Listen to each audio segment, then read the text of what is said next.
पिटारा।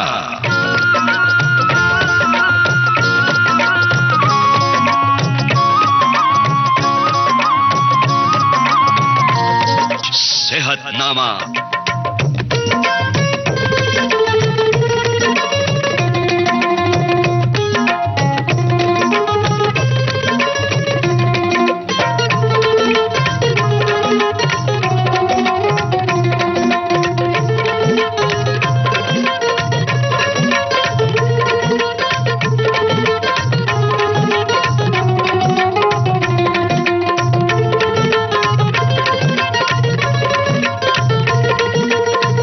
दोस्तों नमस्कार।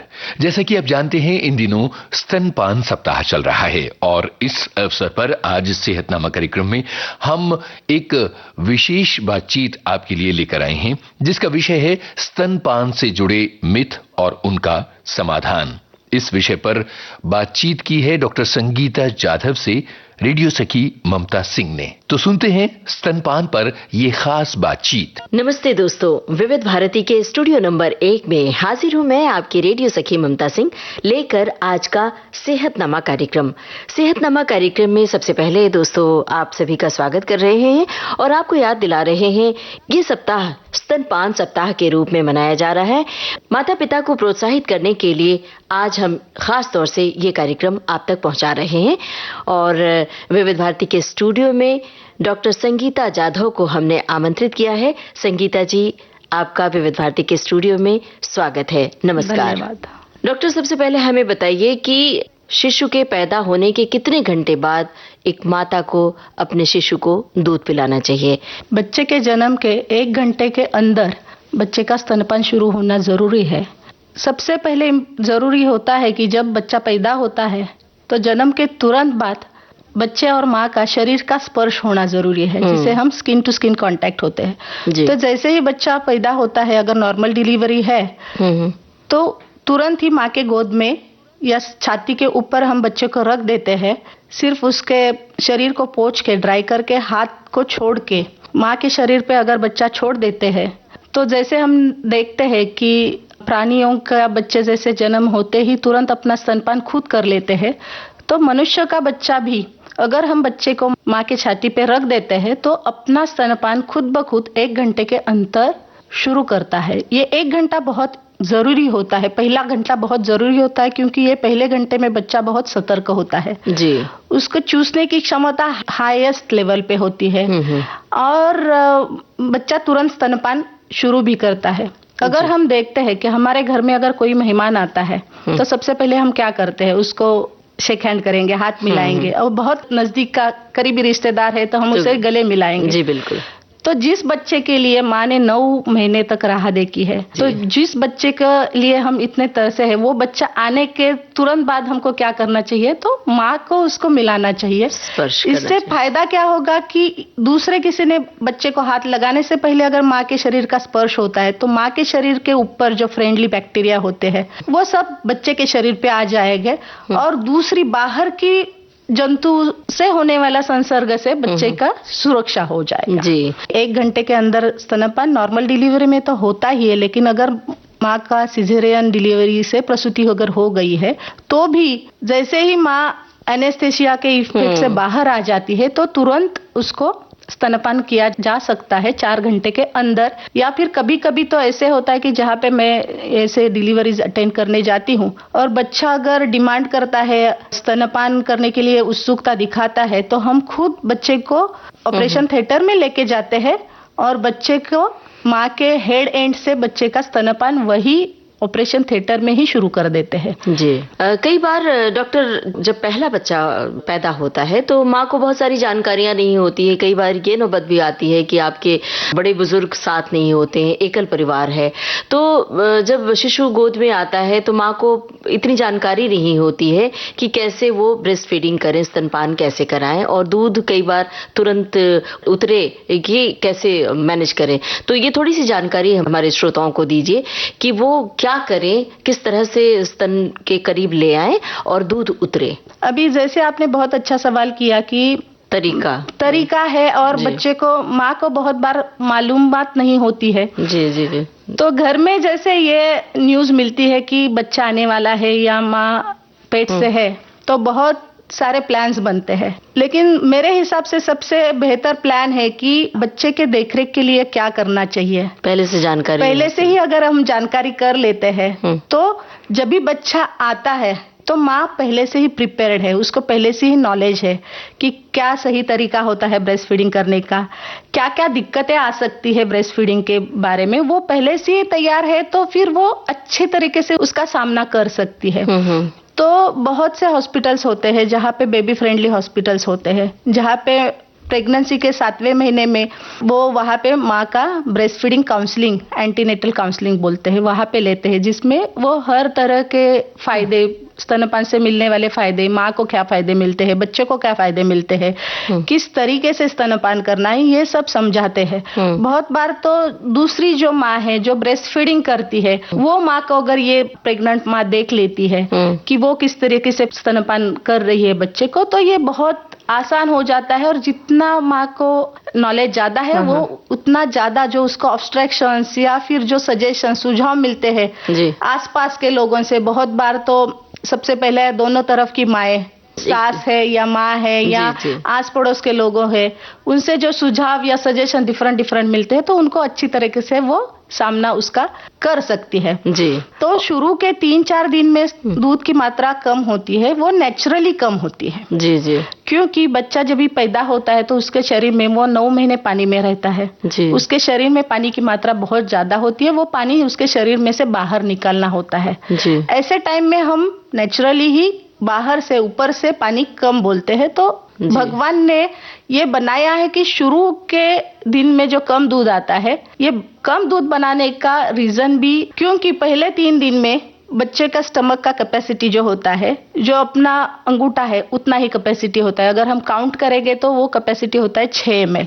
और जो माँ के स्तन से दूध आता है वो भी उसके छोटे से स्टमक कैपेसिटी के लिए काफी होता है। जी। ये दूध पूरा पड़ने के लिए जी माँ ने बच्चे को बार बार दूध पिलाना चाहिए। तो हर 1.5-2 घंटे में बच्चा अगर सोया भी है तो भी उसको थोड़ा सा, उसका अगर बांध के रखा है तो कपड़ा खोल के उसको जगाने की कोशिश करना चाहिए। और हर 1.5-2 घंटे में अगर बच्चा फीडिंग के लिए उत्सुकता दिखाता है तो हर 1.5-2 घंटे में अगर माँ दूध पिलाती है तो माँ के दूध बढ़ने की संभावना बहुत ज्यादा होती है और बच्चे का पेट भी जल्दी भरता है। जी।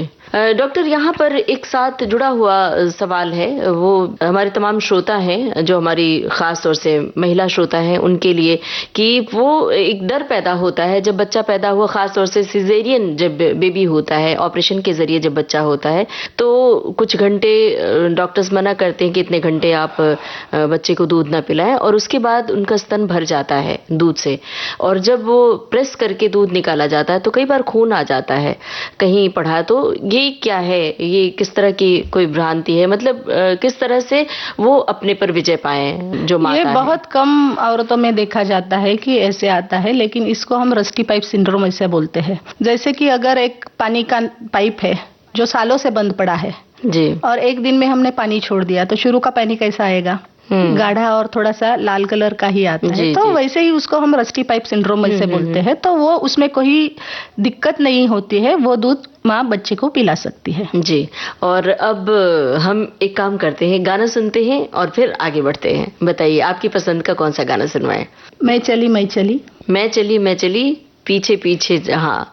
ये वो बात है कि अगर एक महिला आगे बढ़ती है इस दिशा में कि स्तनपान महिलाओं के लिए बहुत ज़रूरी है, फ़ायदेमंद है, तो जो हमारी महिला श्रोता सुन रही हैं, बहनें सुन रही हैं, वो इस बात के लिए प्रोत्साहित होंगे। तो सुनते हैं ये गाना। मैं चली देखो प्यार की गली, मुझे रोके ना कोई। मैं चली मैं चली मैं चली मैं चली, देखो प्यार की गली, मुझे रोके ना कोई।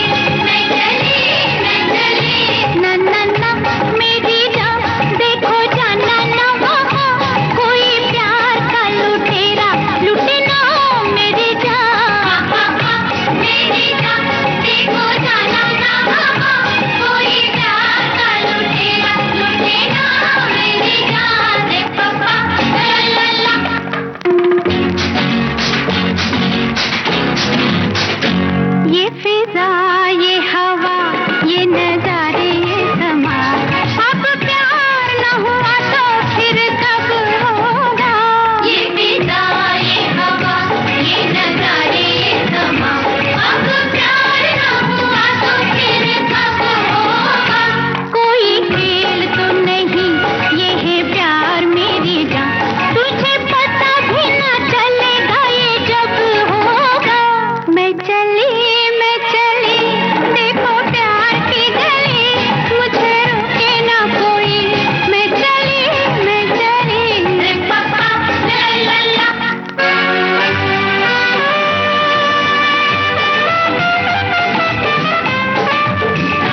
हमें बताइए कि स्तनपान करने से बच्चे के लिए क्या-क्या फायदे हैं, शिशु के लिए क्या फायदे हैं और माँ के लिए क्या फायदे हैं? पहले तो हम शिशु के लिए फायदे देखेंगे। जैसे अगर माँ स्तनपान करती है बच्चों को और अगर ऊपर का दूध देते हैं, तो जैसे गाय का है, भैंस का है दूध या पाउडर का दूध है, उससे मिलने वाले फायदे उसके बच्चे के लिए होते हैं जी। और माँ के दूध से मिलने वाले फायदे उसके बच्चे के लिए अच्छे होते हैं।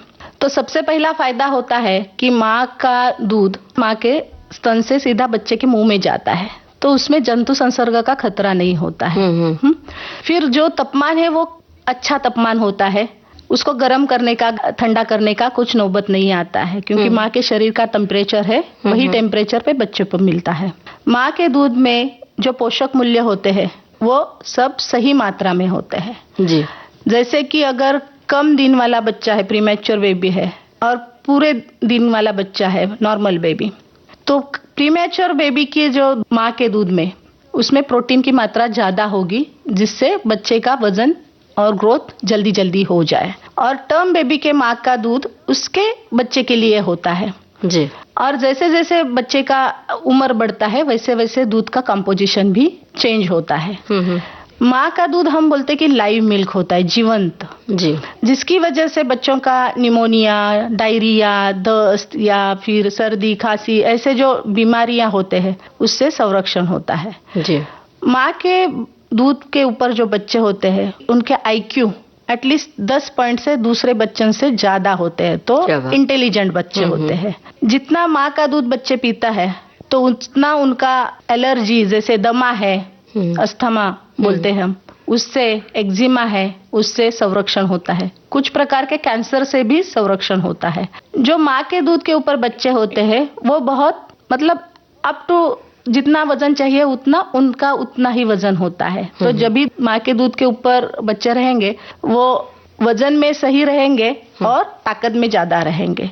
इसकी वजह से वो आगे जाके भी जैसे स्थूलता है और स्थूलता के साथ साथ जो बीमारी आते हैं जैसे कि उच्च रक्तचाप है, डायबिटीज है, हार्ट डिसीज है, ये भी कम होने की संभावना ज्यादा होती है।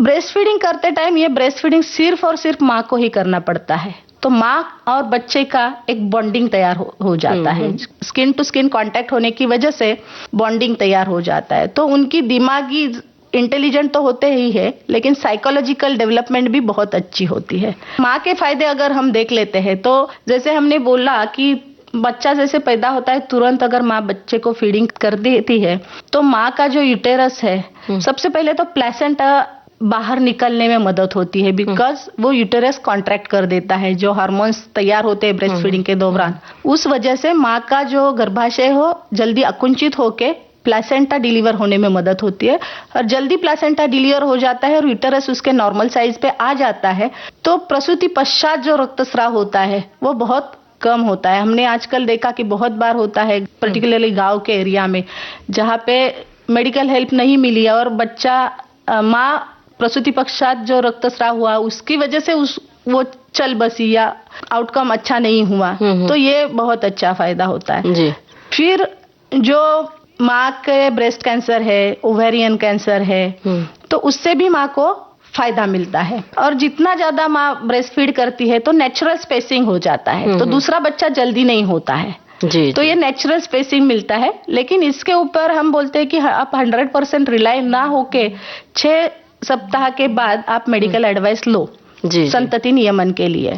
फिर होता है कि माँ को जो टाइप 2 डायबिटीज होता है वो होने की संभावना ब्रेस्ट फीडिंग की वजह से कम होती है जी।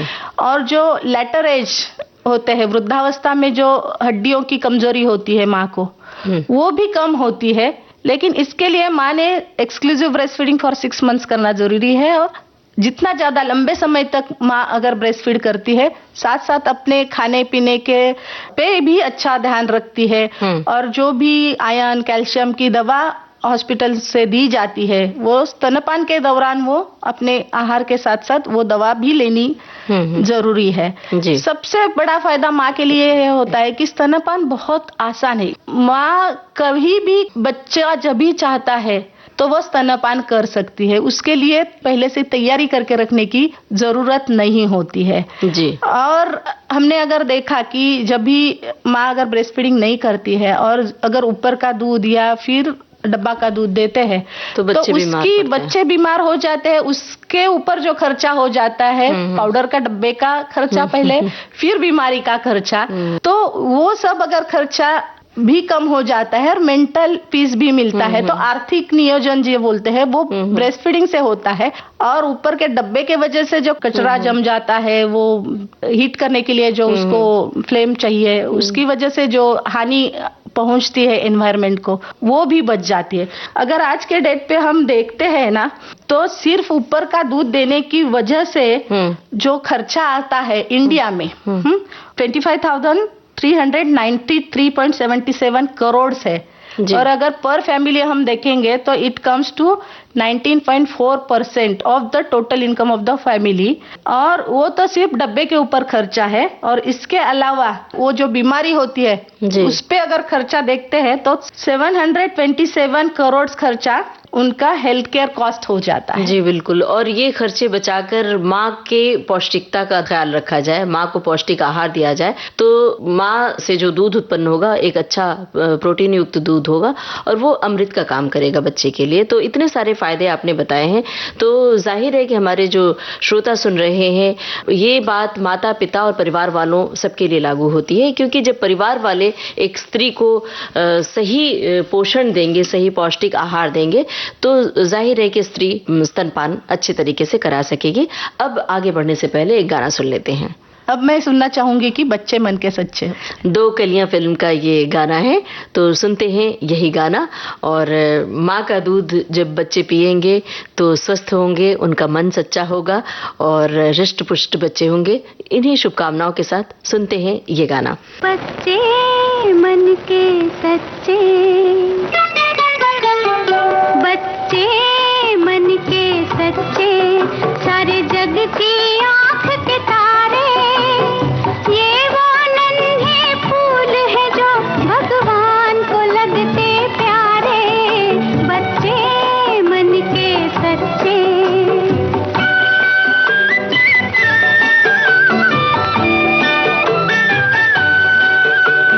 खुद रूठे खुद मन जाए, फिर हम जोली बन जाए, झगड़ा जिसके साथ करे, अगले ही पल फिर बात करे, झगड़ा जिसके साथ करे, अगले ही पल फिर बात करे। इनको किसी से बैर नहीं, इनके लिए कोई गैर नहीं, इनका भोलापन मिलता है सबको बाह पसारे, बच्चे मन के सच्चे, सारे जग की आँख के तारे, ये वो नन्हे फूल है जो भगवान को लगते प्यारे, बच्चे मन के सच्चे।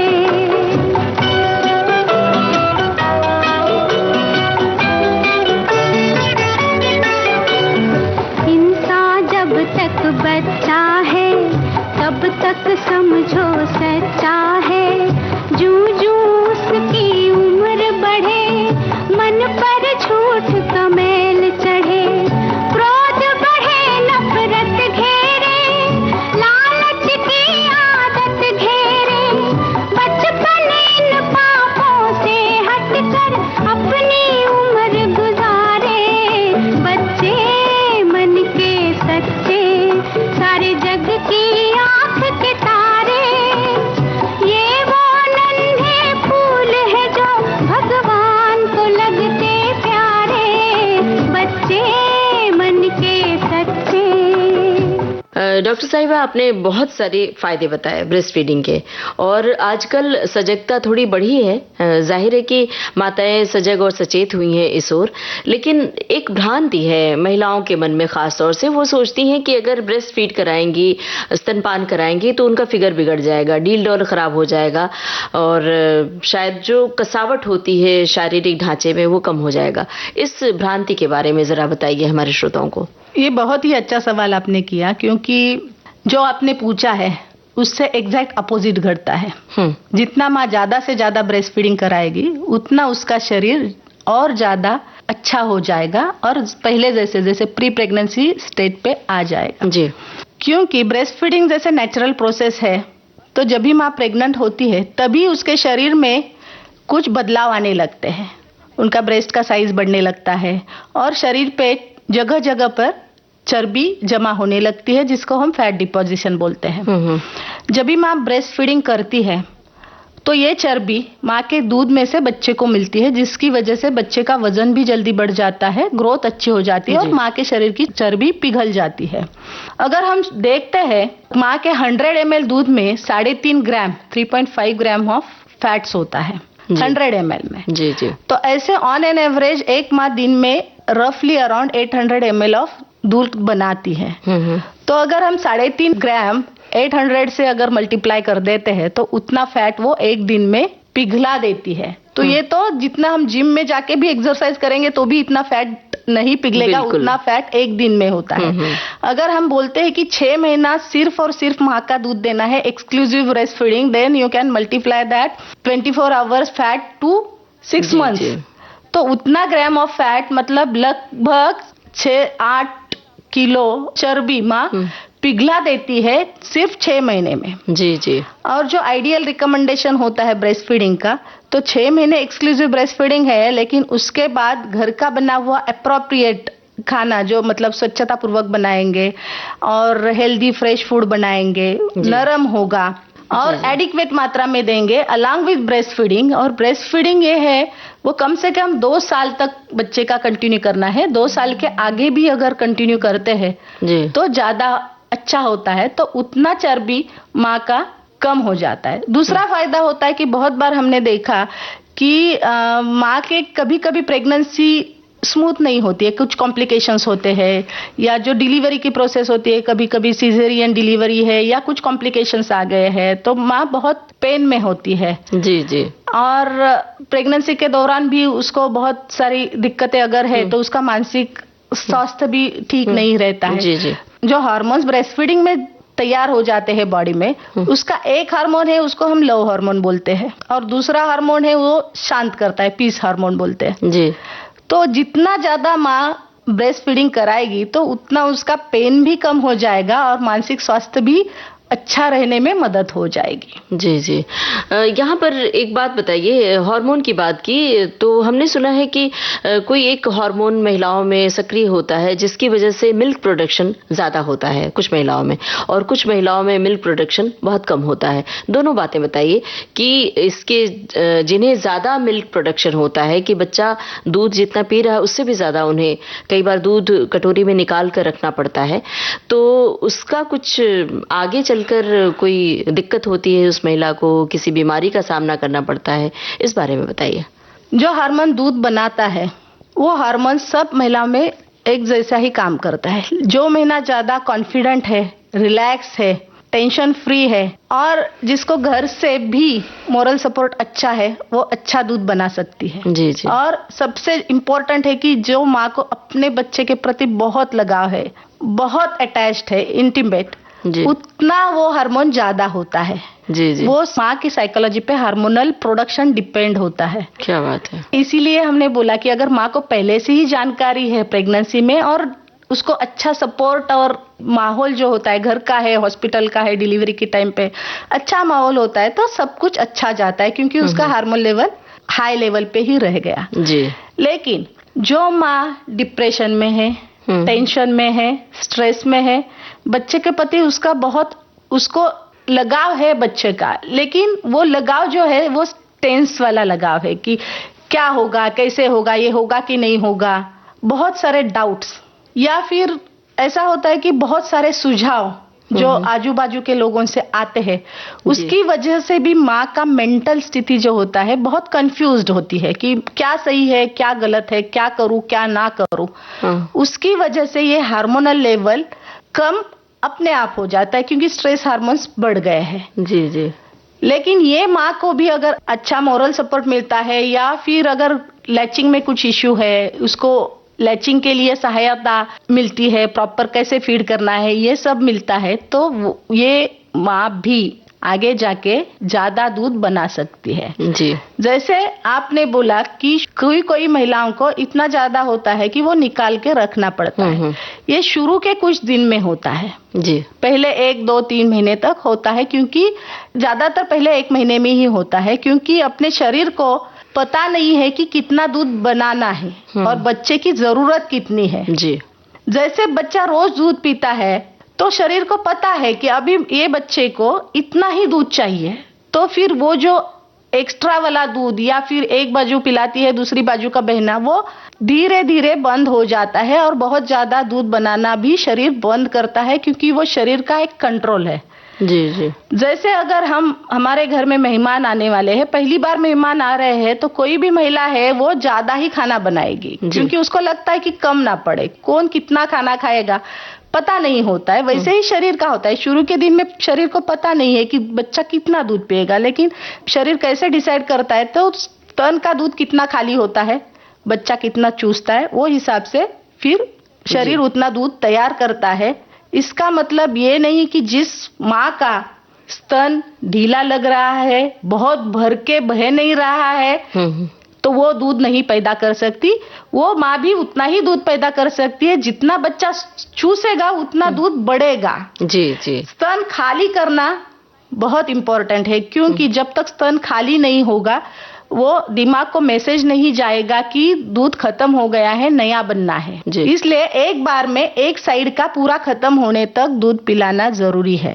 बहुत बार महिलाएं क्या करती है कि शुरू में मतलब 10 मिनट एक साइड पे देगी, 10 मिनट दूसरे साइड पे देगी, तो दोनों स्तन में शुरू में पानी की मात्रा ज्यादा होती है, जिससे बच्चे की प्यास बुझती है, और पीछे से आने वाले दूध में फैट की मात्रा ज्यादा होती है, जिससे बच्चे की भूख मिटती है, वजन बढ़ता है और शांत सोता भी है। लेकिन अगर आधा आधा दोनों तरफ का थोड़ा थोड़ा देंगे तो पानी वाला दूध बच्चे को ज्यादा जाता है, तो बच्चे का पेट जल्दी खाली हो जाता है। बच्चे ने सुसु किया तो पेट खाली हो गया, तो बच्चा बार बार रोता है, बार बार दूध की डिमांड करता है, तो फिर माँ के मन में डाउट आता है कि मेरा दूध कम पड़ रहा है क्या।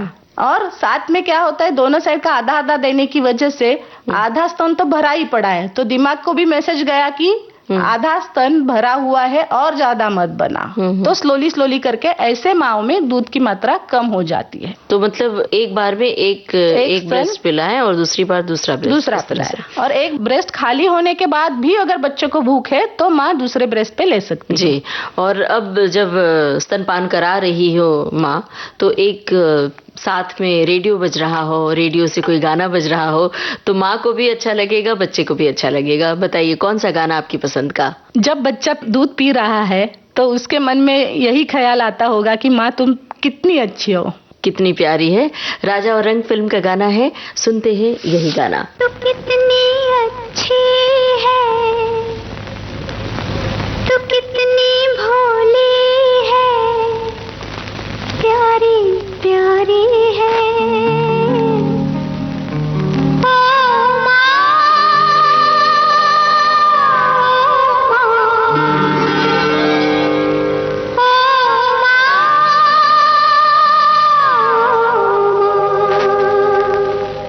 तू कितनी अच्छी है, तू कितनी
डॉक्टर साहब, आज का जो विषय है स्तनपान से जुड़े मिथ और समाधान, तो इस विषय पर हम बातें कर रहे हैं, लेकिन स्तनपान के बहुत सारे फायदे हैं। ये जो भ्रांति है कि फिगर खराब होता है और भी तमाम तरह की भ्रांतियां हैं महिलाओं में, इन भ्रांतियों को तोड़ना है। और ये जो स्तनपान सप्ताह चल रहा है, इसका यही उद्देश्य है कि माता पिता को हम प्रोत्साहित करें। तो बताइए कि जब महिला बीमार होती है, जब उसे बुखार हो जाता है, कई बार वायरल फीवर हो जाता है, ऐसे समय में माँ को बच्चे को दूध पिलाना चाहिए या नहीं? बहुत अच्छा सवाल है, क्योंकि मौसम भी अभी आजकल ऐसा ही चल रहा है कि बारिश का मौसम है, बहुत सारे वायरल्स और ये सब आ रहे हैं। तो जब माँ बीमार होती है तो उसने बच्चे को दूध पिलाना चाहिए। इसके 2 रीजन है। एक रीजन तो पहला ये है कि जब तक माँ को सिम्टम्स आ जाते हैं, दिखने वाले सिम्टम्स जैसे कि बुखार है, सर्दी है, खांसी है, उसके पहले ही उसको इन्फेक्शन उसके शरीर में आ चुका होता है। जी जी। और वो दौरान तो बच्चा माँ के साथ ही होता है। अगर बच्चे को इन्फेक्शन ट्रांसफर होना है तो वो दौरान भी ट्रांसफर हो सकता है। दूसरा होता है कि जब माँ बच्चे को दूध पिलाती है बीमारी में, क्योंकि माँ के शरीर में वो बीमारी के खिलाफ एंटीबॉडीज तैयार हो गई है, जब माँ दूध पिलाती है तो वो एंटीबॉडीज बच्चे को भी मिलती है माँ के दूध के जरिए जी। तो इसके 2 फायदे बच्चे के होते हैं। एक तो शायद वो बीमारी बच्चे को ना लगे, और लगे भी तो भी उसको जल्दी वो बच्चा रिकवर होता है। अभी जो सर्दी खांसी का मौसम है, ये तो बीमारी एयर से फैलती है, एयरबॉर्न डिसीज है। तो घर में किसी को भी सर्दी खांसी होती है तो बच्चे को लगने की चांसेस होते हैं। जी जी। लेकिन अगर माँ का दूध बच्चे को मिलता है तो उसको माँ के दूध के साथ साथ प्रोटेक्शन भी मिलता है। जी जी। तो ये बड़ी जरूरी बात आपने बताई है। और एक बात और बताइए कि क्या माँ को दूध पिलाने की खास पोजीशन होनी चाहिए, मतलब बैठकर ही उन्हें दूध पिलाना चाहिए, या फिर कहीं खड़े होकर मौका मिले तो वो भी संभव है? बताइए। माँ जो भी पोजीशन आरामदायी होगी माँ को और बच्चे को, वो पोजीशन में माँ दूध पिला सकती है। बहुत बार अपने समाज में क्या होता है ना, माँ को बहुत जबरदस्ती होती है कि बैठ के ही दूध पिलाना, लेट कर नहीं पिला सकती माँ। लेकिन माँ को अगर एक बच्चे को दूध पिलाना है तो कम से कम 8 से 10 बार 24 घंटे में उसको दूध पिलाना होता है। जी। उसमें अगर हर बार हम माँ को बोलेंगे कि बैठ के ही पिलाओ, और एक टाइम में बच्चा लगभग आधा घंटा तो दूध पीता है, अगर 10 बार भी पकड़े तो 5 घंटे तो माँ के दूध पिलाने में चले गए। तो हर बार अगर माँ को बोलेंगे कि बैठ के ही पिलाओ, और बहुत बार क्या होता है कि माँ का अगर सिजेरियन डिलीवरी हुआ है या फिर माँ कमजोर हो गई है, तो उसमें माँ को हर बार बैठकर दूध पिलाना आसान नहीं होता है। जी। तो माँ लेटकर भी बच्चे को दूध पिला सकती है। अगर हम गौर से बच्चे की दूध पिलाने की स्थिति देख लेते हैं तो बच्चा माँ की गोदी में, अगर माँ बैठकर भी पिलाती है तो जो बच्चा माँ की गोदी में रहता है वो लेटा हुआ ही है। जी जी। बच्चा तो लेट के ही दूध पीता है। सिर्फ माँ अगर लेटती है तो वो पोजीशन में बहुत ज्यादा बदलाव नहीं आता है, इसलिए माँ लेटकर भी दूध पिला सकती है। इसका फायदा जब माँ बीमार होती है, माँ का सिजेरियन डिलीवरी हुआ है, या फिर रात के टाइम पे दूध पिलाने में बहुत आसान होता है, इसलिए माँ लेटकर भी दूध पिला सकती है। जब माँ बैठकर दूध पिलाती है तो माँ ने बैठते वक्त एक बैक के सपोर्ट करने के लिए एक तकिया रखना चाहिए, और बच्चे को गोदी में इस तरह से लेना चाहिए कि वो बच्चे के ऊपर ना झुके, ताकि बच्चे को अपने ऊपर ले। वो बैक को अगर सपोर्ट दे के बैठती है तो अपने आप बच्चा उसके शरीर पे आ जाएगा, ना कि माँ बच्चे के शरीर पे जाएगी। जी। और अगर माँ लेट के ही दूध पिलाती है तो भी माँ इतनी गहरी नींद में नहीं होती है कि बच्चे को सांस लेने में दिक्कत हो रही है और फिर भी माँ की नींद नहीं खुली है। वो सिर्फ सब्सटेंस अब्यूज में हो सकता है, और अगर माँ किस ड्रग के इन्फ्लुएंस के अंदर होती है तभी होता है। और सबसे इम्पोर्टेंट चीज होती है, बच्चे को अगर सांस लेने में तकलीफ होती है तो बच्चा स्ट्रगल करेगा, वो दूध छोड़ेगा। दूध पीने से उसको सांस बहुत इम्पोर्टेंट है बच्चे के लिए। जी। और जब बच्चा स्ट्रगल करेगा तो माँ को तो पता ही चलता है। जी, बहुत जरूरी बातें आपने बताई। अब आगे बढ़ने से पहले एक गाना और हो जाए आपकी पसंद का। कौन सा गाना सुनवाए? मैं कभी बतलाता नहीं, तारे ज़मीं पर फिल्म का नाम है, और बड़ा ही भावुक कर देने वाला गाना है। सुनते हैं यही गाना। मैं कभी बतलाता नहीं, पर अंधेरे से डरता हूँ मैं माँ। यूं तो मैं दिखलाता नहीं, तेरी परवाह करता हूँ मैं माँ। तुझे सब है पता है ना माँ, तुझे सब है पता मेरी माँ।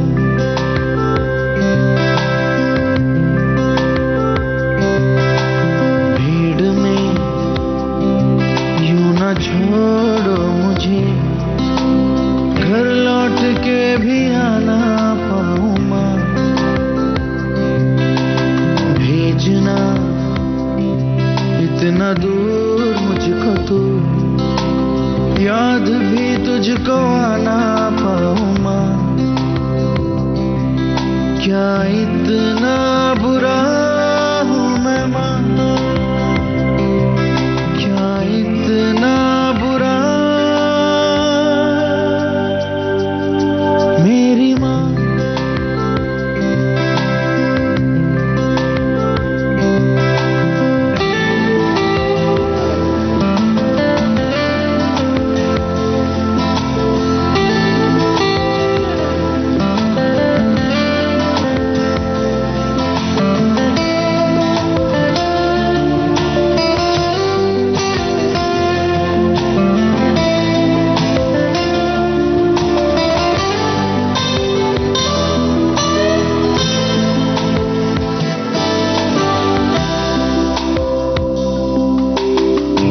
जब भी कभी पापा मुझे जो जोर से झूला झूलाते हैं माँ, मेरी नजर ढूंढे तुझे, सोचूं यही तू आके थामेगी माँ।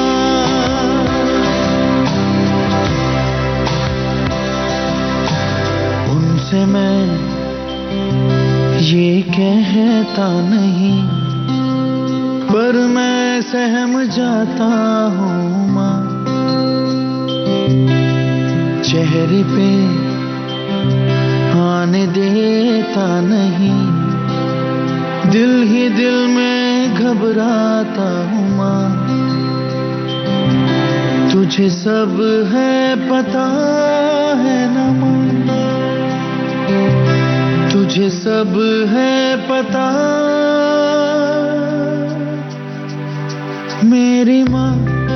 डॉक्टर, आज का जो विषय है स्तनपान से जुड़े मिथ और समाधान, तो इस विषय पर बहुत सारे मिथ हमारे तमाम श्रोता महिलाओं को है। और अपने देश में ब्रेस्ट फीडिंग करवाने वाले महिलाओं की संख्या क्या है, कितना प्रतिशत है, हमें बताइए, और क्या आंकड़े आप बताएंगे? बहुत अच्छा सवाल है। जैसे वर्ल्ड हेल्थ ऑर्गेनाइजेशन है, उसका जो सर्वे होता है, उसके अनुसार अभी इंडिया की जो पोजीशन है ना, पहले 6 महीने में जो एक्सक्लूसिव ब्रेस्ट फीडिंग करते हैं, वो सिर्फ 55% बच्चों को 6 मंथ्स तक एक्सक्लूसिव ब्रेस्ट फीडिंग मिलता है। और जो हमने बताया है कि 1 घंटे के अंदर ब्रेस्ट फीडिंग होना चाहिए, वो सिर्फ 41% बच्चों की शुरुआत ब्रेस्ट फीडिंग की शुरुआत 1 घंटे के अंदर होती है। इसका मतलब 60% बच्चों को 1 घंटे के अंदर ब्रेस्ट फीडिंग नहीं मिलता है। जी जी, एक्चुअली हमको परेशान करने वाली बात है। World breast feeding trends initiative है, जिसमें अलग अलग कंट्री के ब्रेस्ट फीडिंग के ट्रेंड्स क्या है उसका अगर सर्वे किया जाता है डिफरेंट स्टडी पे, तो ऐसा पाया गया है कि इंडिया को सिर्फ 45 मार्क्स मिलते हैं आउट ऑफ 100। और इंडिया का रैंक 78th रैंक है आउट ऑफ 97 कंट्रीज। और उनके जो क्राइटेरिया होते हैं, उसमें से जो 3 क्राइटेरिया है, उसमें तो इंडिया को रेड मार्क है। जैसे कि पॉलिसी इम्प्लीमेंटेशन है, प्रोग्राम जो ऐसा ठोस पॉलिसी नहीं है अपना, या फिर उनका इम्प्लीमेंटेशन नहीं है, फंडिंग नहीं है।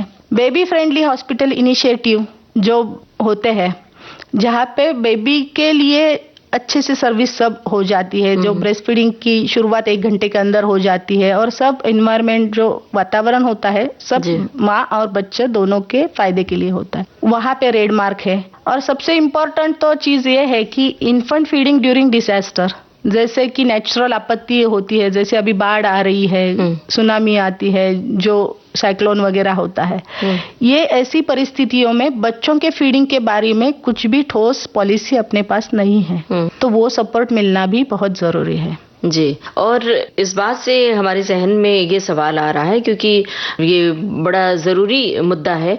अक्सर जो आजकल महिलाएं वर्किंग होती हैं, जॉब करती हैं, तो उनके साथ एक बड़ी दिक्कत आती है, ख़ास तौर से महानगरों में, बड़े शहरों में, कि वो सुबह जल्दी निकल जाती हैं घर से और देर रात लौटती हैं।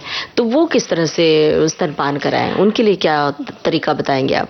सबसे इम्पोर्टेंट है कि जो मैटरनिटी लीव होती है, वो 6 महीने की मैटरनिटी लीव अभी गवर्नमेंट ने तो शुरू कर दी है, लेकिन बहुत सारे प्राइवेट सेक्टर्स है जहाँ पे 6 महीने की मैटरनिटी लीव नहीं मिलती है। जी, तो अगर, क्योंकि एक्सक्लूसिव ब्रेस्ट फीडिंग हम बोलते हैं कि 6 महीना एक्सक्लूसिव होना है, तो 6 महीने अगर माँ को मैटरनिटी लीव मिलती है तो उसमें तो वो एक्सक्लूसिव ब्रेस्ट फीडिंग कर सकती है, प्रोवाइडेड। लेकिन इसमें ये है कि माँ प्रेगनेंसी के दौरान कम से कम छुट्टी लेती है, तो डिलीवरी से अगर वो लीव शुरू हो जाती है तो 6 महीने उसके मिलेंगे, इसलिए कम से कम छुट्टी उसने पहले प्रेगनेंसी में लेना जरूरी है। दूसरा होता है कि माँ को वर्क प्लेसेस चेंजेस अगर मिलते हैं, कि अगर बहुत दूर जाना पड़ता है काम को और वो जहाँ पे रहती है वहाँ के नजदीक में ऑफिस में उसको अगर ट्रांसफर मिलती है, तो माँ बीच के गैप में एक तो माँ घर पे जाके बच्चे को फीड कर सकती है, या फिर घर का कोई बच्चे को लाके वर्क प्लेस में वहाँ पे वो माँ को दे सकता है। जैसे फार्मर्स हमने देखे हैं कि बच्चों को लेके फार्म में जाते हैं, वहाँ पे वो माँ का काम भी चलता है और ब्रेस्ट फीडिंग भी चलता है। जी जी, तो वो एक है। थर्ड होता है कि वर्क फ्रॉम होम, वो भी ऑप्शन है। अगर माँ को वो ऑप्शन देता है तो माँ घर पे रह के भी काम कर सकती है और साथ साथ बच्चे को भी फीड कर सकती है। जी। फोर्थ ऑप्शन होता है कि उसके टाइम्स, अगर उसके बहुत लंबा टाइम है वर्किंग आवर्स, तो उसको हाफ अगर टाइम करती है तो वो हाफ टाइम बच्चे को दे सकती है ब्रेस्ट फीडिंग के लिए। फिर इम्पोर्टेंट होता है कि नाइट टाइम फीडिंग। जी, तो जो माँ वर्किंग कर रही है तो वो अगर रात में बच्चे को ज्यादा से ज्यादा ब्रेस्ट फीडिंग करती है तो नेचुरली दिन में बच्चा कम मांगेगा, लेकिन उसमें माँ ने फिर अपना रेस्ट का भी ख्याल रखना चाहिए। और मोस्ट इम्पोर्टेंट कि माँ ने, जो वर्किंग मदर है, उसको अगर वहाँ पे ब्रेस्ट मिल्क एक्सप्रेस करके रखने की व्यवस्था होनी चाहिए। तो एक ऐसा रूम होना चाहिए जहाँ पे माँ दूध निकाल सके अपना और रख सके। तो रखने के लिए फ्रिज चाहिए और दूध निकालने के लिए उसको प्राइवेट प्लेस चाहिए जहाँ पे वो दूध निकाल के रख सकती है, आते वक्त घर पे लेके आ सकती है। तो उसके एब्सेंटी में वो घर में जो कोई है वो दूध बच्चे को पिला सकता है। वो दूध पिलाते वक्त गर्म पानी की कटोरी लेके उसमें अगर वो बर्तन रख देते हैं दूध वाला, तो वो अपने आप गर्म हो जाता है। वो दूध घर में जो व्यक्ति है वो पिला सकता है। ये जो निकाला हुआ दूध है रूम टेम्परेचर पे बाहर 4 से 6 घंटा रहता है जी। फ्रीज में रखते हैं तो 1 डे रखता है 24 आवर्स, और फ्रीजर में रखते हैं तो 1 मंथ रखता है जी।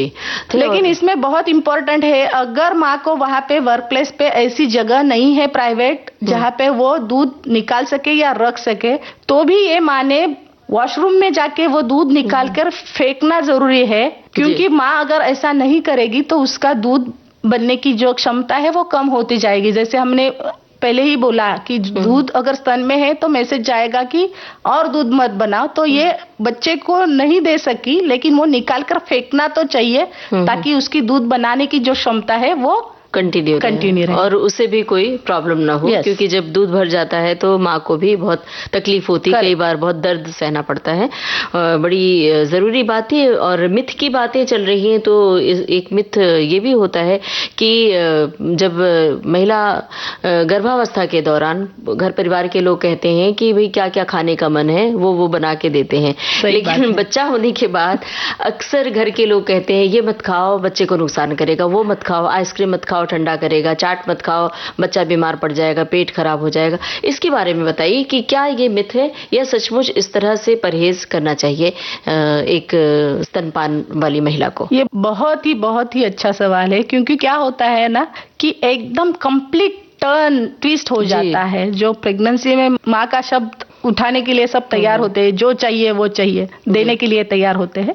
डिलीवरी के बाद ये सब डिफरेंट हो जाता है। लेकिन मैं बताना चाहूंगी कि जो भी माँ खाएगी वो पहले उसके शरीर में डाइजेस्ट होगा, पाचन संस्था में डाइजेस्ट होगा, फिर उसका खून बनेगा और फिर उसमें दूध बनेगा। तो ऐसा नहीं है कि माँ ने ये खाया तो बच्चे को तकलीफ हो गई।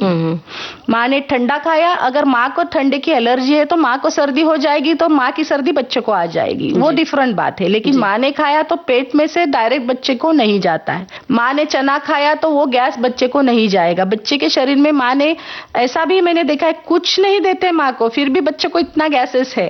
जी जी। तो ये नेचुरल बच्चों को गैस होता है, क्योंकि बच्चा जब भी माँ को दूध पीता है तो मुंह बड़ा खोल के दूध पीता है, तो बाहर की हवा बच्चे के शरीर में चली जाती है और उसकी वजह से गैसेस। फर्स्ट 3 मंथ्स बेबी ज्यादा टर्न नहीं होता है, पेट के ऊपर नहीं आता है, तो पहले 3 महीने ये समस्या थोड़ी ज्यादा रहती है। लेकिन अगर माँ को बहुत रिस्ट्रिक्शन करेंगे तो मीठा बिना सॉल्ट वाला खाओ, बिना गरम चीज वाली खाओ, ये सब बहुत गलत है। फार्मर का ही एग्जाम्पल अगर हम देंगे तो एक जो खेती उगाता है और अच्छी फसल आने के लिए हमको वो खेत में बहुत सारे चीजें, जो अच्छी अच्छी चीजें डालनी पड़ती है, खाद डालना पड़ता है, उसमें से खाद निकालते नहीं है। तो माँ को भी जितना अच्छा देंगे, क्योंकि ये डायरेक्ट अफेक्ट नहीं करेगा, लेकिन खाने का जो फ्लेवर होता है वो फ्लेवर दूध में आता है। जी जी।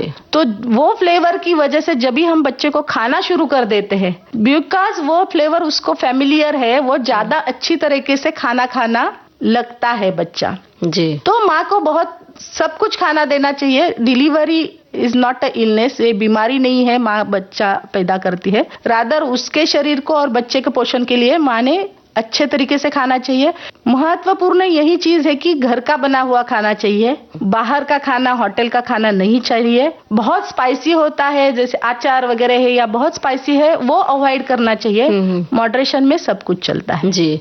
मतलब ये है कि रिच फूड खिलाएं माँ को तो रिच दूध मिलेगा। और दूसरे जो ग्रामीण इलाकों में खास तौर से माँ के पोषण का ख्याल नहीं रखा जाता है तो और वो कुपोषण की शिकार होती हैं, तो इससे हम सबको ध्यान रखना चाहिए कि सारी जो माँ है उन माँओं को पोषण सही तरीके से मिले, इसका हम सबको ख्याल रखना चाहिए।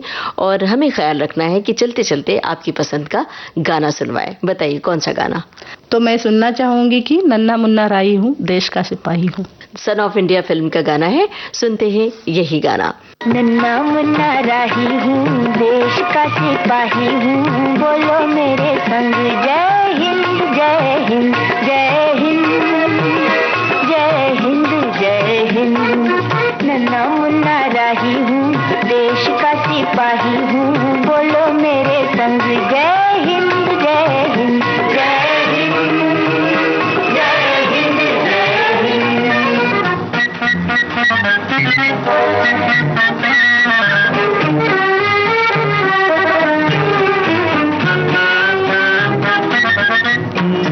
रास्ते में चलूंगा ना डर डर के, चाहे मुझे जीना पड़े मर मर के। मंजिल से पहले ना लूंगा कहीं दम, आगे ही आगे बढ़ाऊंगा कदम। दहने बाएं हम। नन्ना मुन्ना राही हूँ, देश का सिपाही हूँ, बोलो मेरे संग जय हिंद जय हिंद जय हिंद जय हिंद जय हिंद। नन्ना मुन्ना राही हूँ, देश का सिपाही हूँ, बोलो मेरे संग जय हिंद जय हिंद जय हिंद जय हिंद जय हिंद।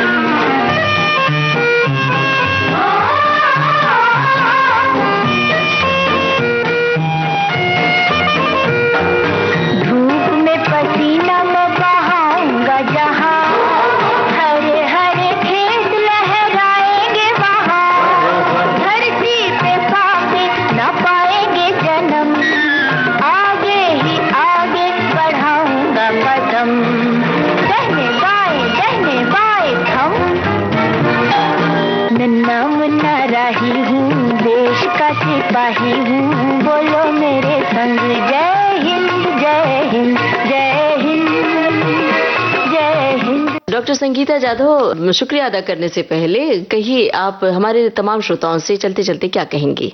जो खाने के बारे में था उसमें मुझे थोड़ा और अपडेट करना था। अपने घर में हर एक के घर में दूध तो आता है, चाहे वो डेयरी का हो या भैया लाके देता हूँ। हमको अगर सर्दी जुकाम होता है, हमारा अगर पेट खराब हो जाता है, तो क्या हम वो भैया को सवाल करते हैं कि कल गाय ने क्या खाया था, भैंस ने क्या खाया था? अगर वो सवाल हमारे दिमाग में बिल्कुल नहीं आता है, तो माँ ने ये खाया इसलिए बच्चे को ये तकलीफ हुआ, ये सवाल भी हमारे दिमाग से हमको निकालना चाहिए जी। और जितना होता है ये दिस ईयर्स थीम WBW जो वर्ल्ड ब्रेस्ट फीडिंग वीक होता है, ये साल की थीम है कि empower parents enable breast feeding now and for the future. तो जितना हम पेरेंट्स को एम्पावर करेंगे उतना ब्रेस्ट फीडिंग का सक्सेस रेट है वो बढ़ेगा। उसका फायदा अभी के लिए भी है और बच्चे के फ्यूचर के लिए तो बहुत ज्यादा है, ना कि सिर्फ बच्चे के लिए, माँ के लिए भी, पूरे फैमिली के लिए और समाज के लिए, और उसका इनडायरेक्ट इफेक्ट फिर हमारे देश के लिए भी है। जी। अगर पेरेंट्स को एम्पावर करने के वक्त उनका घर का एनवायरनमेंट हमने देखा है तो घर से बहुत पॉजिटिव सपोर्ट चाहिए। किसी माँ को अगर दूध कम आ रहा है या फिर उसको पोजीशन में दिक्कत है तो उसको सपोर्ट देना चाहिए। जी बिल्कुल। जैसे अवेलेबल हेल्थ केयर फैसिलिटीज है, मदर सपोर्ट काउंसिलर्स अवेलेबल होते हैं, आजकल तो लैक्टेशन कंसल्टेंट्स भी अवेलेबल है, तो उसको सोल्यूशन दे दीजिए। जी बिल्कुल। ना कि उसके प्रॉब्लम बढ़ाओ। बहुत बार क्या होता है कि फिर कमेंट शुरू हो जाने लगते हैं कि तुम्हें दूध ही नहीं है, तुमको ठीक से पकड़ने ही नहीं आता है। तो जो माँ कंफ्यूज्ड है, ये पहला एक्सपीरियंस है उसका। अगर आपको एक्सपीरियंस है तो आप उसको करके दिखाओ या सपोर्ट करके दिखाओ। ये सपोर्ट बहुत इंपॉर्टेंट है। जब भी बच्चा सोता है तो माँ को सोने देना, उसको इसके आराम की व्यवस्था करना जरूरी है। जो अदर देन ब्रेस्ट फीडिंग जो काम है, जैसे कि बच्चे का अगर नैपी बदलना है, सुसु किया, पॉटी किया, तो बात करवाना है, ये काम दूसरे और घर के सदस्य या फादर, बच्चे का फादर भी कर सकता है। तो माँ का स्ट्रेस बहुत कम हो जाएगा और जो एक्सपेक्टेशन हमारा माँ से है उसका संगोपन अच्छा करना चाहिए, क्योंकि ये फाउंडेशन है उसका और यही नींव पे उसके फ्यूचर डिपेंड है। तो ये फ्यूचर के लिए सिर्फ माँ नहीं तो घर के सभी सदस्यों का और फैमिली का भी सपोर्ट जरूरी है, क्योंकि ये माँ अगर बाहर जाती है और उसको दूध पिलाना है तो किसी ने बहुत बार हमने देखा है कि 1 साल के बच्चे को माँ दूध पिलाती है तो पूछते हैं 1 साल हो गए तो अभी तक दूध पिलाती है जी। तो ये नहीं होना चाहिए। तो उसको व्यवस्था, जैसे आजकल तो बहुत जगहों पे हिरकनी कक्ष बने हैं जहाँ पे ब्रेस्ट फीडिंग रूम हम बोलते हैं, तो वो बहुत जगह पे बने हैं। तो ऐसे ब्रेस्ट फीडिंग रूम्स, हिरकनी कक्ष बहुत जगह पे बननी चाहिए। बेबी फ्रेंडली हॉस्पिटल्स बहुत जगह पे बनना चाहिए, ताकि शुरुआत ही बच्चे की अच्छी हो जाए। और जो चीज की शुरुआत अच्छी होती है उसके फायदे भी बहुत ज्यादा होते हैं और उसका एंड भी बहुत अच्छा होता है। जी बिल्कुल। और महिलाओं को भी थोड़ा आगे बढ़ना होगा, अपने संकोच को त्याग कर, संकोच छोड़कर पूछ सकती हैं, क्योंकि बाल रोग विशेषज्ञ जो होते हैं, जो हॉस्पिटल्स होते हैं, अब तो एयरपोर्ट है, रेलवे स्टेशन, यहाँ भी व्यवस्था की गई है ब्रेस्ट फीडिंग के लिए। तो महिलाएं संकोच त्याग कर आगे बढ़कर पूछें और खोजें और शिशु को दूध जरूर पिलाएं, ताकि जो आपने आंकड़े बताए हैं उन आंकड़ों में इजाफा हो, सुधार हो जाए। और माँ को प्राउड फील होना चाहिए कि मैं 2 साल के बच्चे को फीड कर रही हूँ। क्या बात है, बड़ी अच्छी बात आपने बताई है। और कम से कम 2 साल तो बच्चे को दूध पिलाएं ही माँ। और डॉक्टर संगीता जाधव, आप विविध भारती के स्टूडियो में आई, इतनी सारी जानकारी दी हमारे श्रोताओं को, आपका बहुत बहुत शुक्रिया। नमस्कार। धन्यवाद। स्तनपान से जुड़े मिथ और उनका समाधान, इस विषय पर ये बातचीत अभी आपने सुनी। विशेषज्ञ थी डॉक्टर संगीता जाधव और इनसे बातचीत कर रही थी रेडियो सखी ममता सिंह। इस कार्यक्रम के रिकॉर्डिंग इंजीनियर प्रदीप शिंदे, प्रस्तुतकर्ता रामकरण मीणा। तो अब दीजिए इजाजत। नमस्कार।